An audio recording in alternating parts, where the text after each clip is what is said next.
I was standing at the stove, stirring the beef stew he loved so much when the front door clicked open. I didn't look up, I just called out, "Dinner's almost ready, Arthur." Then I heard a giggle, a high, sharp sound that didn't belong in a house that had known only the quiet hum of a 35-year marriage. I turned around, wiping my hands on my apron, and there he was. My husband of nearly 4 decades was holding the hand of a girl who couldn't have been a day over 25. She was wearing a coat I'd bought for our daughter. "Ellen," Arthur said, his voice devoid of any warmth, "I need you to pack a bag, just one. Madison is moving in tonight." The wooden spoon clattered to the floor, splashing brown gravy across my orthopedic shoes. The world didn't end with a bang. It ended with the smell of burnt onions and the sight of my husband looking at me like I was a piece of furniture he was finally sending to the landfill. For 35 years, I was the soil in which Arthur's life grew. When we met, he was a struggling junior architect with holes in his socks. I worked 2 jobs, nursing shifts by day, cleaning offices by night to put him through his master's. I didn't mind, we were a team. I remember the nights we spent in our tiny first apartment sharing a single bowl of pasta because we couldn't afford to. "One day, Ellen," he'd whisper, kissing my tired hands, "I'll build you a palace. You'll be my queen." And he did. As his career soared, I became the perfect corporate wife. I raised our 2 sons, Mark and Leo, virtually alone while he traveled for business. I hosted the dinners, I ironed the shirts, I managed the loneliness. I smoothed over his temper and quieted the house so he could think. I gave him my youth, my beauty, and my spine so that he could stand tall. Our sons grew up and moved away. Mark became a lawyer, Leo, a surgeon. I was so proud, I thought we had reached the golden years. The time when we could finally sit on the porch, hold hands, and watch the sunset together. I didn't realize Arthur was waiting for the sun to set on me. "Madison," I whispered, my voice cracking like old parchment. "Arthur, what is this? Who is this?" The girl looked at me with a mix of pity and boredom. She adjusted the strap of her designer handbag, a bag that cost more than my first car. "Don't make this difficult, Ellen," Arthur said, stepping into the kitchen. He didn't look at the walls he'd helped paint or the height marks of our grandchildren on the doorframe. "The divorce papers are on the dining table. I've already spoken to the boys, they understand." My heart stopped.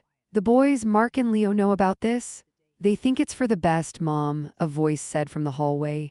My oldest son, Mark, stepped inside.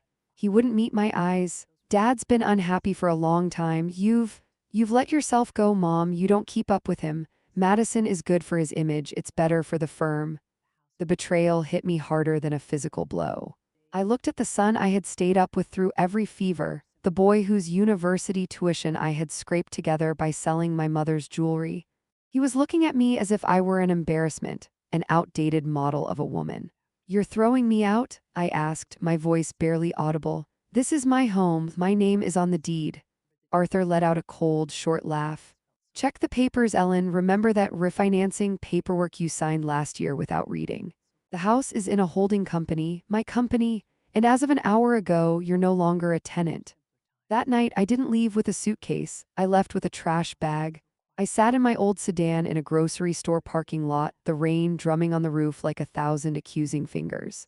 I had $400 in my checking account and nowhere to go. I called Leo, my younger son. Surely the healer would have a heart. "Mom, I'm in the middle of a shift," Leo sighed over the phone. "Look, Dad's giving you a decent settlement in a few months. Just find a motel. I can't have you staying here, the kids have piano practice and it'll just be awkward." My existence was now an inconvenience to the people I had lived for.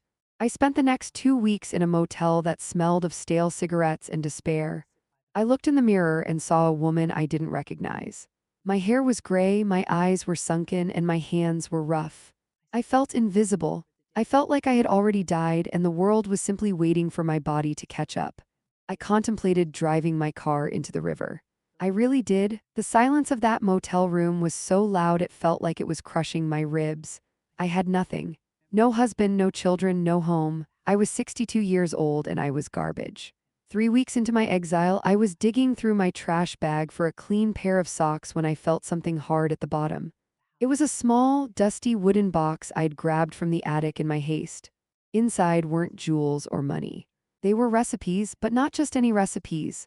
They were my grandmother's journals written in her elegant, looping script. She had been a chef in France before the war. She'd taught me everything, but I'd buried that talent under decades of Arthur's favorite meatloaf and the boys' favorite macaroni. I opened a page at random. Le sel de la vie, it read, the salt of life. Beneath the recipe for a complex, aromatic herb oil was a note she'd written to me when I was 20. Ellen, never feed a man who doesn't see your soul. Your talent is your tattered flag, wave it high. Something flickered in my chest. A tiny, hot spark of anger. I didn't have a kitchen, but the motel had a communal break room with a hot plate. I went to the market with my last $50. I bought fresh garlic, rosemary, high-quality olive oil, and sea salt. I began to cook, not for a husband, not for ungrateful sons, for me. The smell filled the dingy motel hallway. A door opened, then another. A young woman, a runaway by the looks of her, knocked on my door. What is that? It smells like home. I gave her a bowl of herb-infused broth and crusty bread, she cried. Then she took a photo of it and posted it on a local social media group. The lady in room 12 makes magic, she wrote. It didn't happen overnight, but it happened with the force of a tide. The lady in room 12 became a local legend. A food blogger visited, then a local news station. I started a small catering business from a rented church kitchen.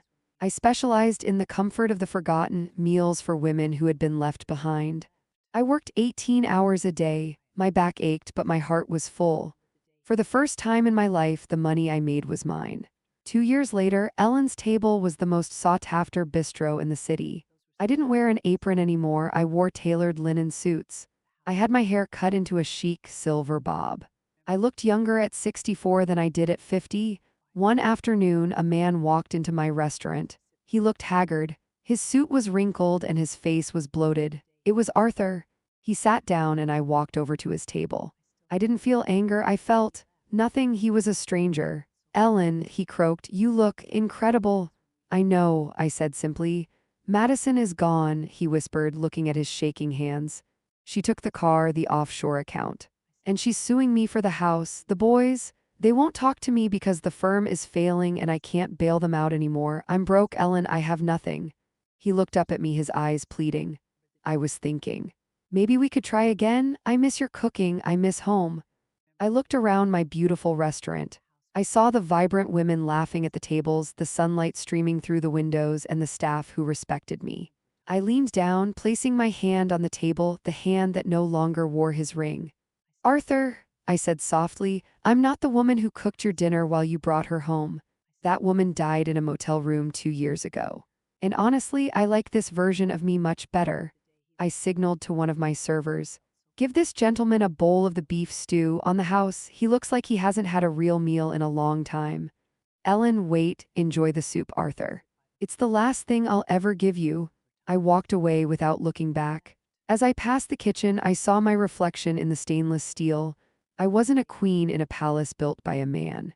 I was a woman who had built her own kingdom from the ashes of her heart. Justice isn't always a courtroom.